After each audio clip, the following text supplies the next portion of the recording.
I went to college. I went and worked out 5 hours a day.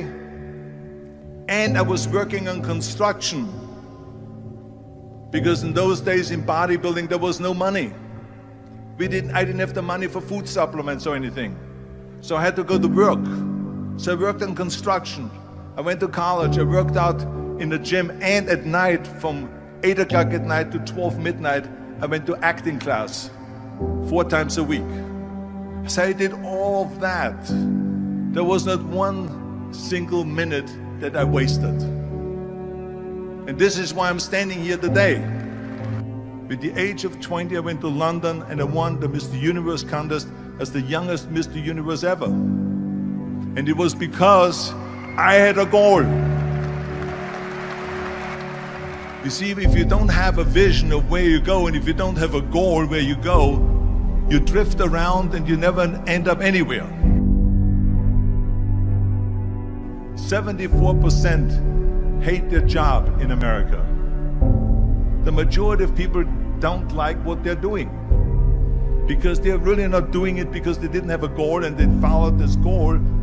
They just aimlessly drift around and then all of a sudden there's a job opening, so they get that job because you have to work. But then when you work, it's a chore. It's work. It's not fun. So if you think about, only a quarter of the people really enjoy what they're doing in life. So people always ask me, when they saw me in the gym in the pumping iron days, they say, why is it that you're working out so hard? 5 hours a day, 6 hours a day, and you have always a smile on your face. The others are working out just as hard as you do, and they look sour in the face. Why is that? And I told people all the time, I said, because to me, I'm shooting for a goal. In front of me is the Mr. Universe title. So every rep that I do gets me closer to accomplishing that goal, to make this goal, this vision turn into reality. Every single set that I do, every repetition, every weight that I lift will get me a step closer to turn this goal into reality. So I couldn't wait to do another 500-pound squat.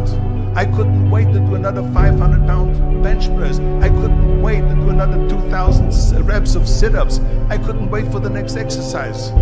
So let me tell you something, visualizing your goal and going after it makes it fun. You got to have a purpose no matter what you do in life. You got to have a purpose. Muhammad Ali worked his butt off, and I saw it firsthand. And I remember that there was a sports writer that was there in the gym when he was working out and he was doing sit-ups. And they asked him, how many sit-ups do you do? And he said, I don't start counting until it hurts. Now think about that. He doesn't start counting his sit-ups until he feels pain. That's when he starts counting.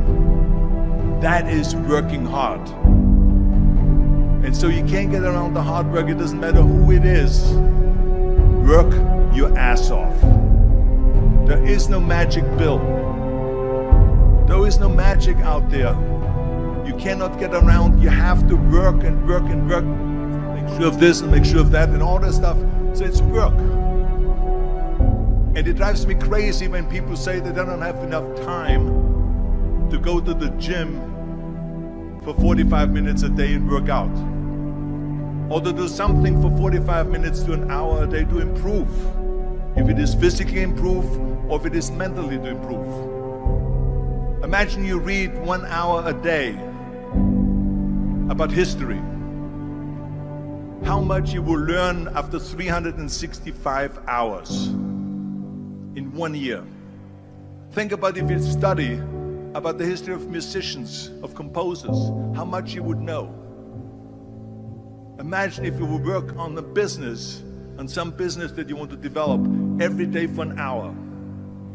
Imagine how further along you will go and get.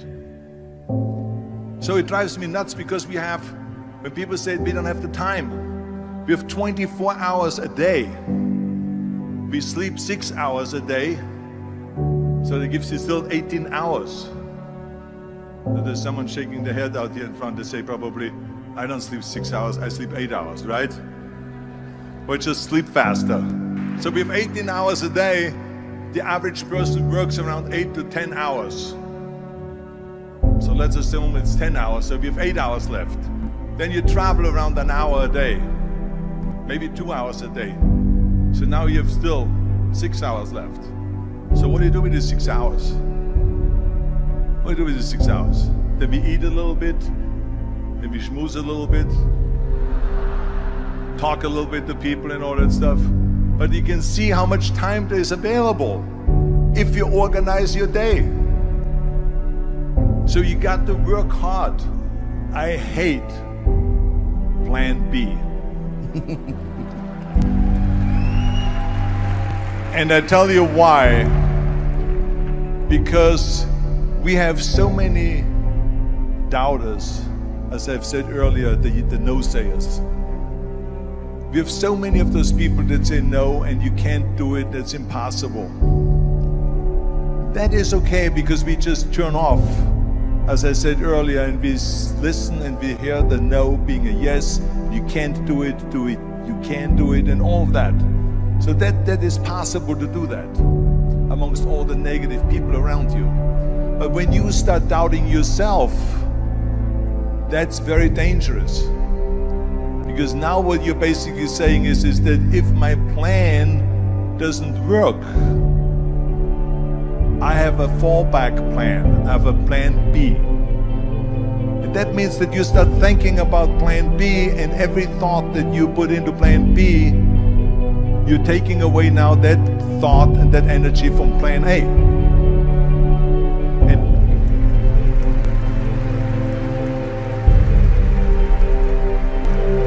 It is very important to understand that we function better if there is no safety net, because plan B becomes a safety net. It says that if I fail, then I fall and I get picked up and I have something else there that will protect me. And that's not good, because people perform better when there's no safety net.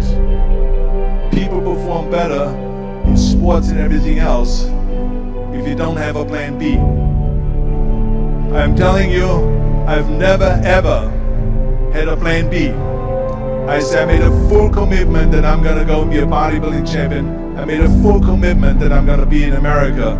I made a full commitment that I'm gonna get in the show business and I'm going to be a leading man. No matter what it takes, I will do the work.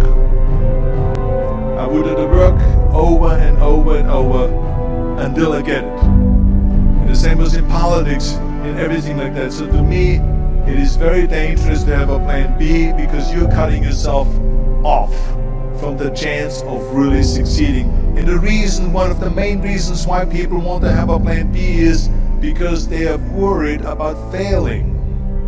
What is if I fail, then I don't have anything else? Well, let me tell you something, don't be afraid of failing, because there's nothing wrong with failing. You have to fail in order to climb that ladder. There's no one that doesn't fail. Michael Jordan said in one of his interviews, when they said, "You're unbelievable, you're the greatest basketball player of all times." I mean, tell me about that. And he says, well, you're just mentioning the successes. But he says, for me to become the greatest basketball player, I missed 9,000 shots when I was playing basketball at the NBA games. So during these games that he was so successful, he missed 9,000 shots. Does it make him a failure? No. He is one of the greatest basketball players of all times, but he failed 9,000 times. Do you get it? We all fail. It's okay.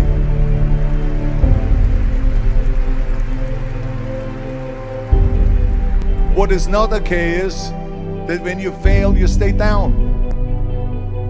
Whoever stays down is a loser. And winners will fail and get up. Fail and get up. Fail and get up. You always get up. That is a winner.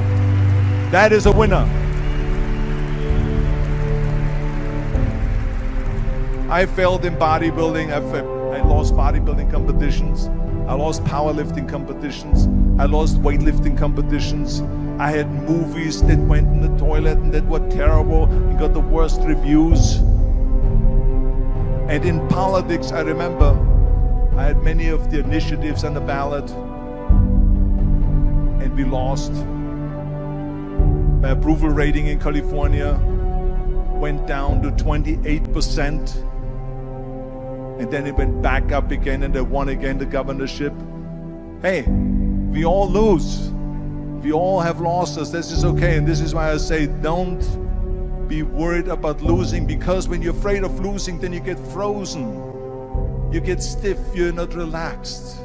You got to be, in order to perform well in anything, if it's in boxing or if it is on your job or with your thinking, is only happening when you relax. So relax. It's okay to fail. Let's just go all out and give it everything that you got. That's what it is all about. So don't be afraid to fail.